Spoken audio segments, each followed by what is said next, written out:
Olá, seja muito bem-vindo, seja muito bem-vinda aqui no canal da PMP. A nossa convidada é a doutora Isabela Ripoli Martins. Ela é procuradora de Justiça aqui no Ministério Público.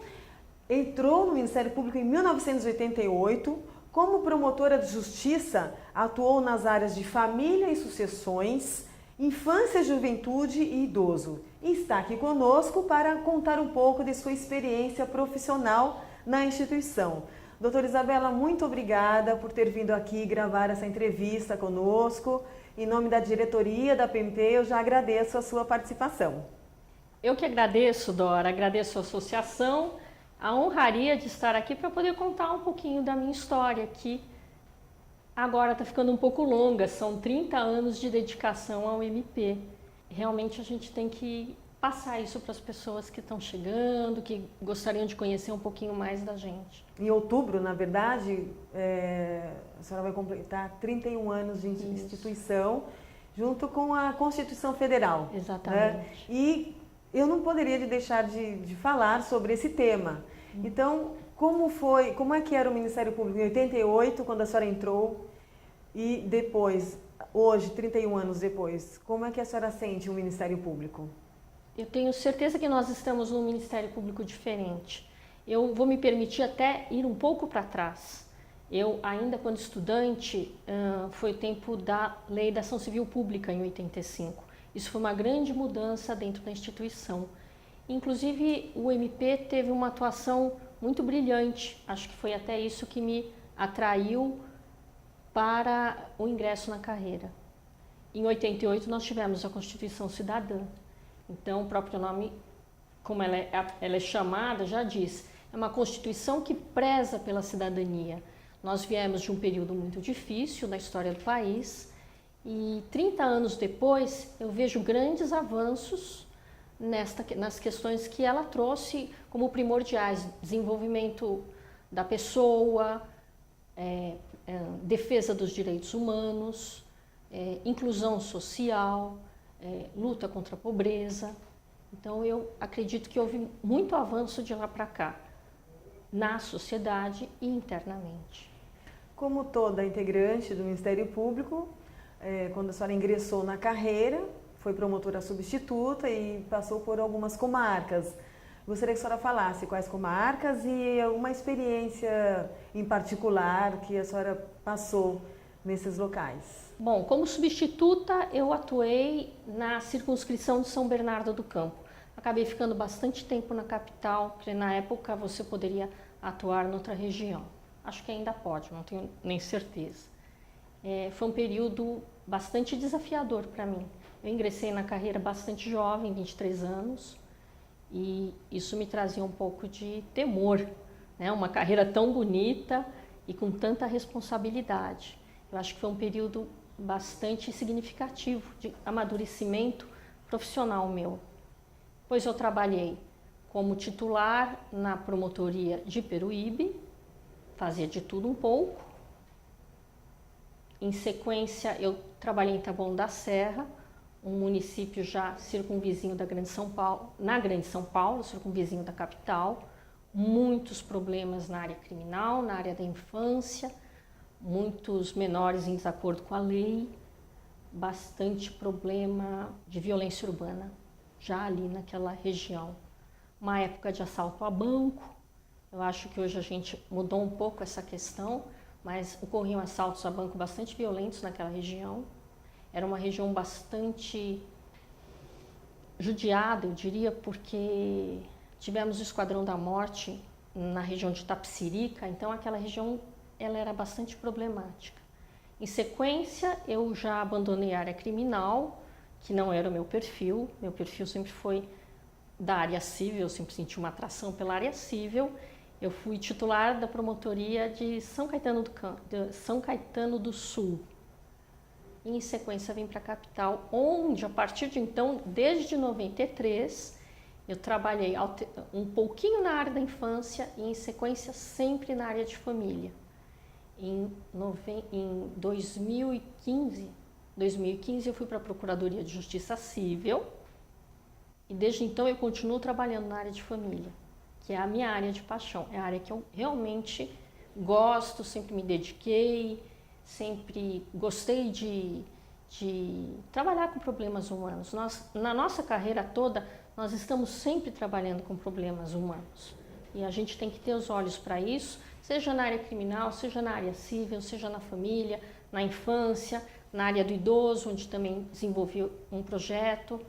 Então, eu sempre gostei dessa parte. Só para a gente desenvolver um pouquinho, quais os assuntos que são tratados na promotoria da família e sucessões? Bom, o grande assunto que nós sabemos são as rupturas do casamento.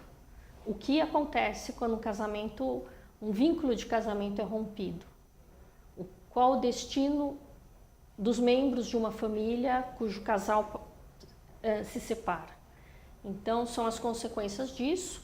O Ministério Público trabalha sempre atuando em favor das pessoas incapazes, no caso dos divórcios das crianças e adolescentes, grandes discussões de guarda, a questão de manutenção das crianças, questões... Há, obviamente, nessa área questão de partilha, mas nós não atuamos na partilha.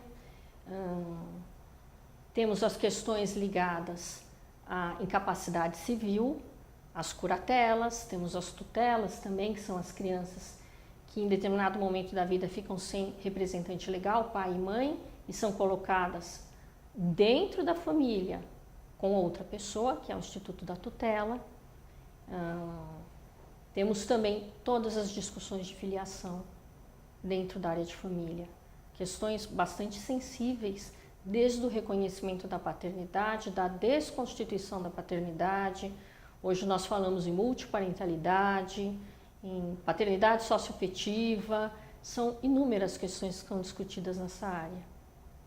O Ministério Público sempre ao lado aí da sociedade e trazendo sempre novas experiências, né? O promotor de justiça, a promotora que atua. Como é que a sociedade vai atrás, o cidadão vai atrás? Como é que ele é provocado nesse caso? Nós atuamos na área de família e sucessões em todos os processos em que há alguém incapaz. Seja uma pessoa menor de 18 anos, seja uma pessoa que perdeu a capacidade volitiva. Então, nós não recebemos demanda diretamente da população, nós recebemos as ações que estão em curso, na qual nós vamos intervir na defesa deste interesse. Isso não significa que nós somos advogados dessa criança, desse adolescente ou dessa pessoa incapaz, mas nós vamos ter olhos voltados à proteção e nós vamos dizer o que nós achamos melhor. Porque a criança, ou o adolescente, ou a pessoa incapaz, ela não tem voz dentro do processo. Normalmente ela está representada por alguém, mas o interesse do representante dela nem sempre é o que efetivamente, aos olhos da sociedade, nós somos defensores da sociedade, nem sempre aos olhos da sociedade é efetivamente o interesse daquela criança, daquele adolescente ou daquele incapaz. Então nós vamos ter olhos voltados para isso. Não significa que nós sempre vamos dizer que aquele interesse é o correto, às vezes a gente fala até contra um determinado interesse, mas os nossos olhos, nossa atuação é voltada para essa proteção.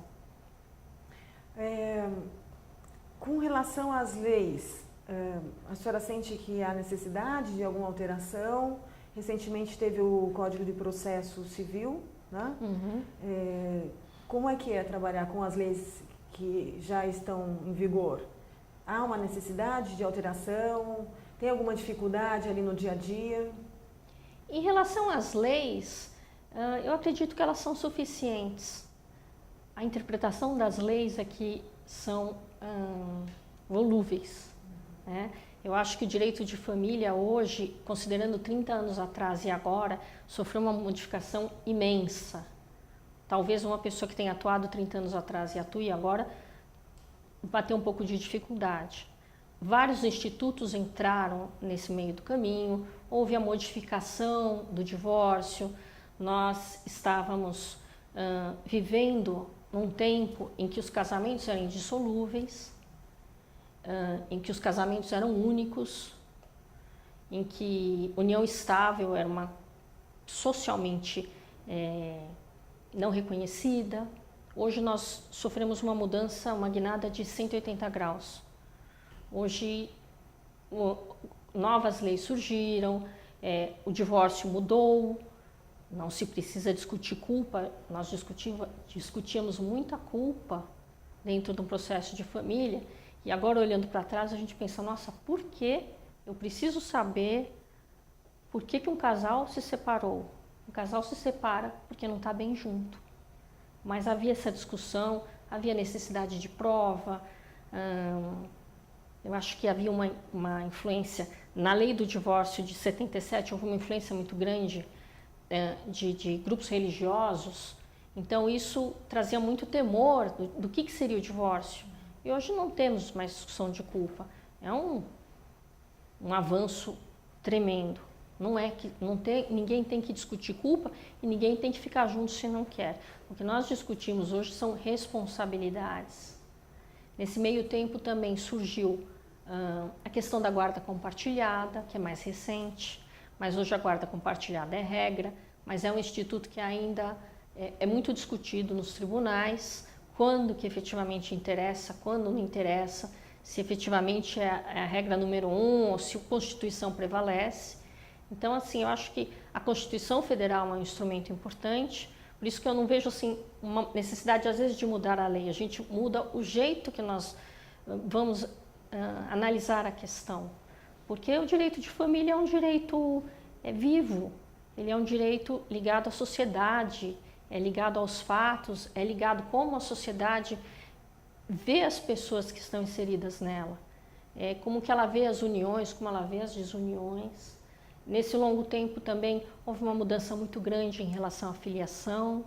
Antigamente nós tínhamos a filiação biológica super valorizada, hoje nós vemos o afeto como um valor primordial na área de família, por isso nós temos a filiação socioafetiva, temos a multiparentalidade, que uma criança hoje pode ter 2 pais, 2 mães, nós temos a questão da população homossexual, dos direitos, esqueci de falar, isso é fundamental, o casamento de pessoas do mesmo sexo. Isso é uma revolução que ocorreu pouco a pouco e às vezes a gente nem se dá conta, a gente tem que parar e observar. O casamento de pessoas do mesmo sexo é uma coisa muito recente, aprovada pelo Supremo Tribunal Federal, um avanço também, porque era uma questão que muito se discutia no Congresso, mas jamais passaria. Isso trouxe uma inclusão de grupos sociais que existiam na sociedade, de casais de pessoas do mesmo sexo que existiam, que comungavam a vida, que comungavam afeto, que queriam adotar, hoje elas podem adotar, hoje se valem de procedimentos científicos para também terem filhos, e isso é um grande avanço. Eu fico feliz de verificar isso. Também fico um pouco temerosa quando a gente vê que na sociedade a gente está tendo alguns retrocessos, fora do judiciário, mas eu fico um pouco triste, porque isso é um avanço. Incluir as pessoas, trazer para elas reconhecimento, pertencimento, é o que todo mundo precisa pertencer. E eu acho que a gente na área de família tem que ter esses olhos, de perceber que tudo que as pessoas querem é ser felizes, né? A gente não busca felicidade num processo. Aliás, o processo é uma fonte de grande angústia. Quem já teve um processo no tribunal sabe o quanto que ele aflige uma pessoa. Mas eu acho que nós temos que sempre ter em mente que aquelas pessoas querem mais serem felizes, né? A senhora sente alguma dificuldade, ou sentia, né, como promotora de justiça, para atuar nessa área? Ou como que foi? Foi tranquilo? Até mesmo por ser mulher, né? Levando para a questão, porque hoje tem mais mulheres, mas há 31 anos tinha, mas não eram tantas, né? E chega no fórum, vai atuar como promotora. Como que foi essa experiência para a senhora? A área de família, na verdade, foi uma escolha pessoal, mas eu acho que a vida leva um pouco.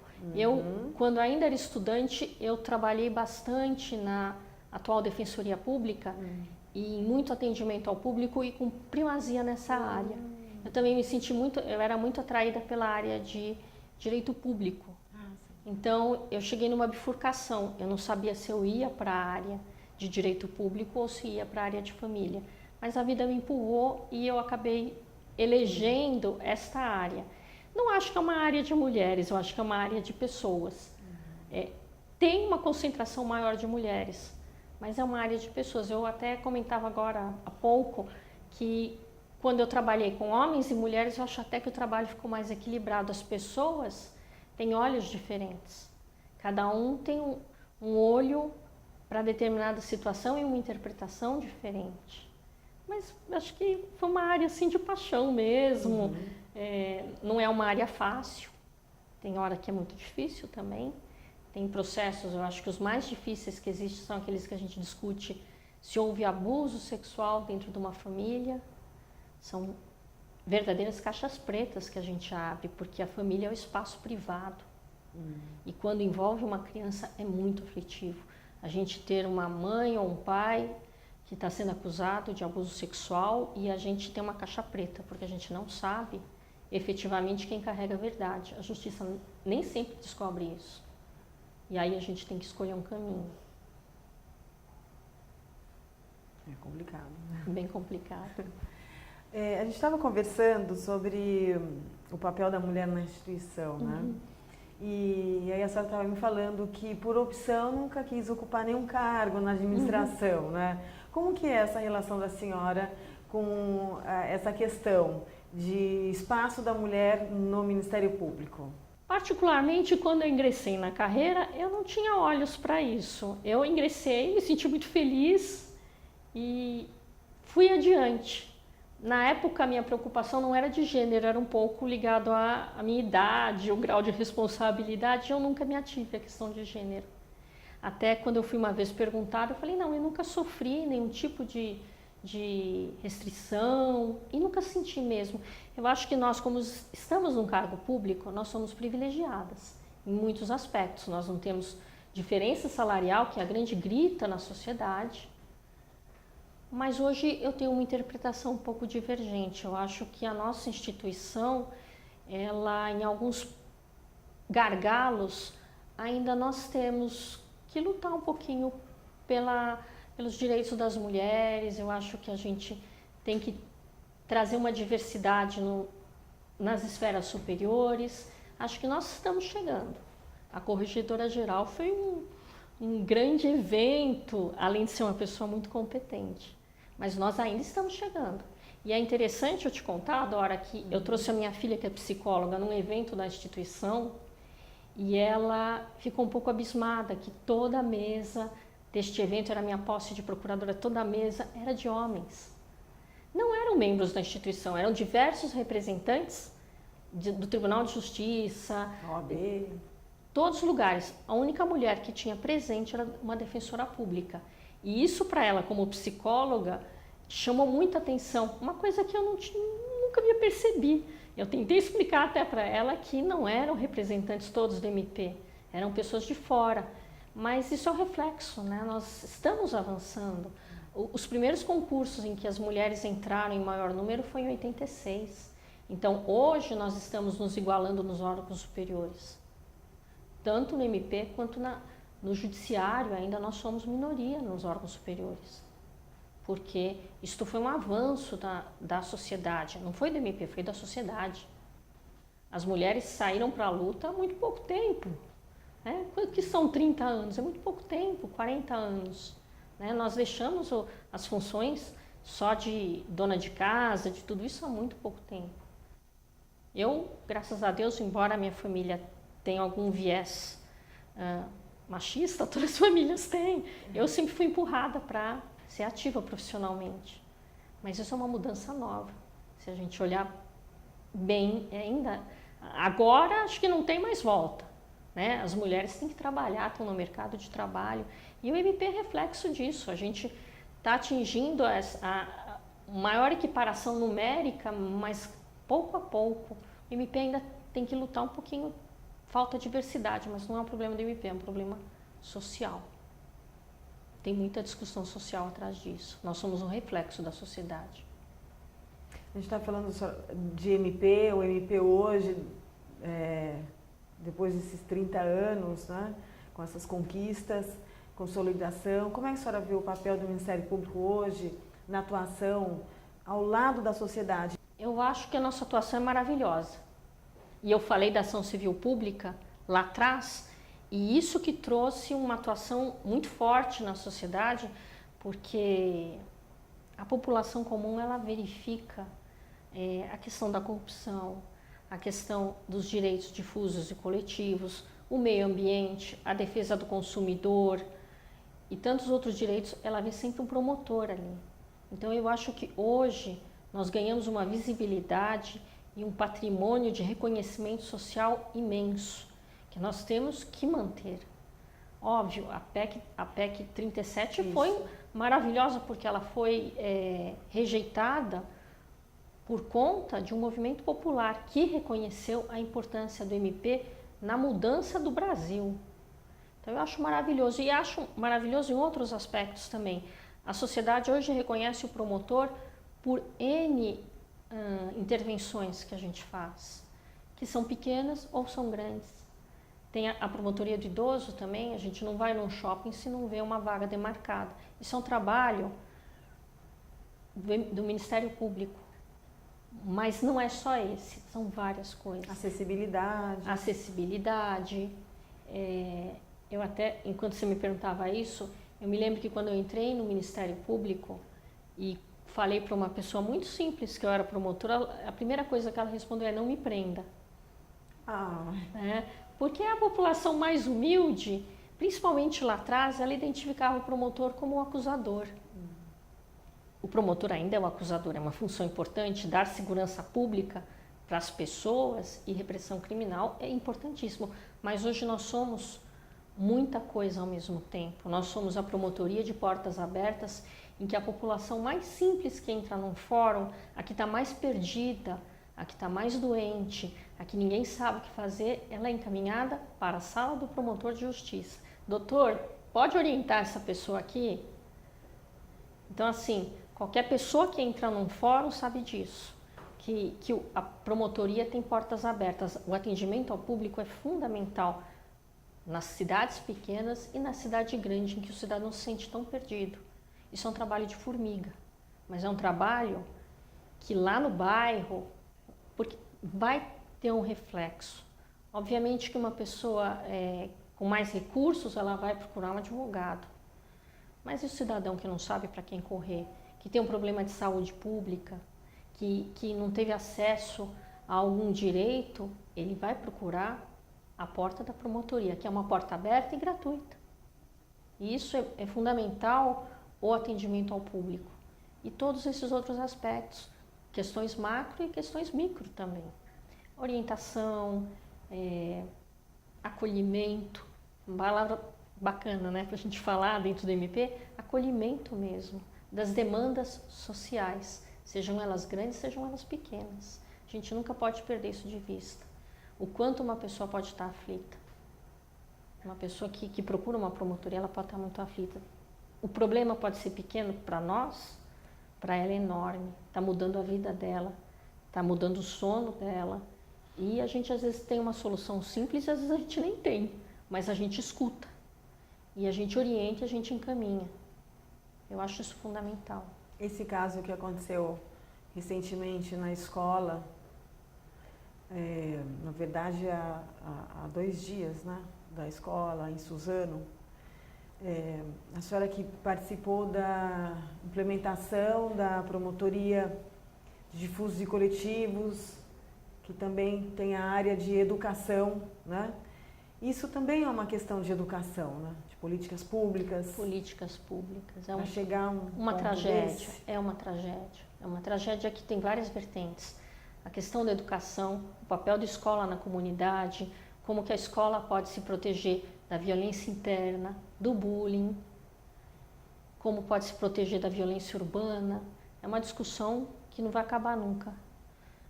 E como também a gente tem a questão das armas, enfim, é uma discussão, é uma tragédia, né? O que aconteceu foi uma tragédia, com várias vertentes.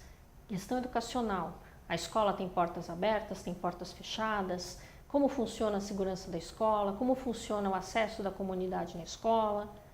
A parte de educação tem que ser muito discutida.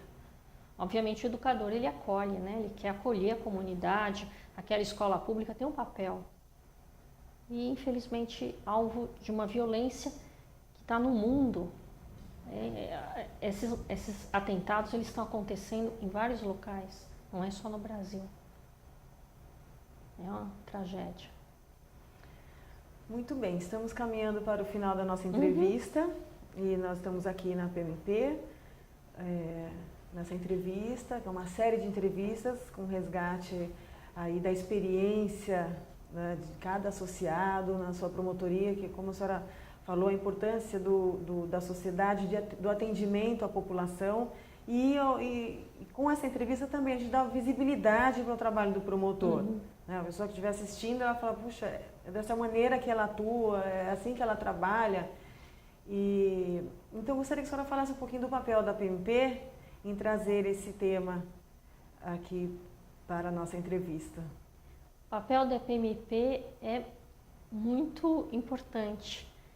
Nós precisamos ter memória, nós precisamos ter história, nós precisamos saber que a instituição começou há muito tempo atrás com muitas pessoas e que ela continua e ela se renova, e ela se estuda, e ela debate. E a PMP tem que ser uma associação presente nesse debate. Eu acho que trazer história é sempre importante, porque a minha história vai se cruzar em algum momento com a pessoa que está começando ou com a pessoa que está no meio da carreira e ela vai querer saber, nossa, como é que foi essa experiência? A gente começou num tempo e estamos aqui ainda, estamos trabalhando, estamos vendo o que está acontecendo. E eu acho que é fundamental, não existe nenhum local que não se tenha história. A PMP está de parabéns. Eu fiquei muito contente com o convite, um pouco espantada, porque de repente a gente fala, nossa, mas eu sou história? Acho que sou. São 30 anos. São 30 anos. Eu talvez não tenha percebido passar, porque foi dinâmico demais. Quantos processos já quem eu era quando eu entrei na instituição e quem eu sou agora? Eu acho que a instituição é minha família. A PMP é minha família. Eu fiz amigos, eu fiz história, eu amadureci, eu criei minha família, eu sou casada com um promotor. Então eu acho que trazer a história de cada um é importante, porque cada um tem uma vivência, cada um tem um olhar diferente, cada um tem uma riqueza diferente. Enfim, parabéns. Obrigada. Em nome de toda a diretoria, eu agradeço muito a entrevista. Obrigada.